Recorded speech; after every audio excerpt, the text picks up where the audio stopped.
గుడి దగ్గర నుంచి రథం ఇక్కడ దాకా తీసుకొస్తారు బసవన్న దగ్గరికి.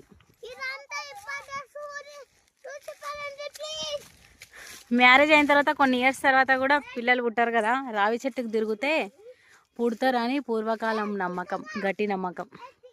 ఇక్కడ ఎన్ని ఉన్నాయి, రావి చెట్టు వేప చెట్టు కలిసి ఉన్నాయి చూడండి.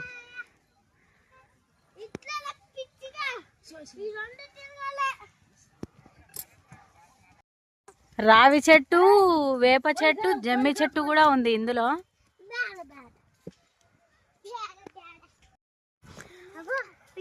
నేనైతే ఇలాంటివి ఎప్పుడు ఎక్కడ చూడలేదు. మీరు చూసి ఉంటే కామెంట్ చేయండి నాకు.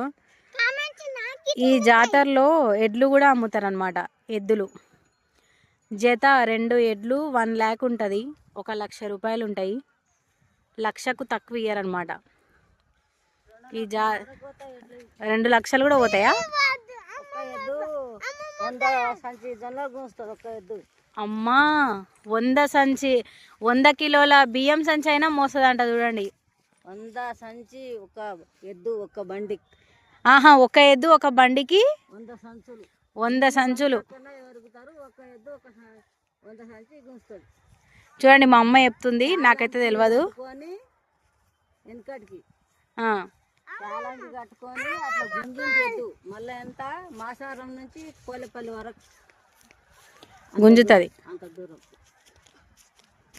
ఇది ఎద్దులు కూడా ఓగుల ఉసుకల 2 పయ్యాలు కట్టి 2 ఎడ్లను కట్టి గుంజుస్తారు.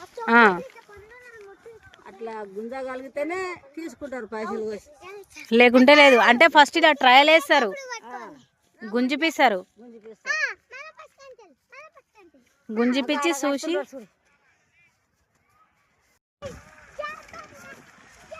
బా చంద్రుడు అయితే ఎక్సలెంట్.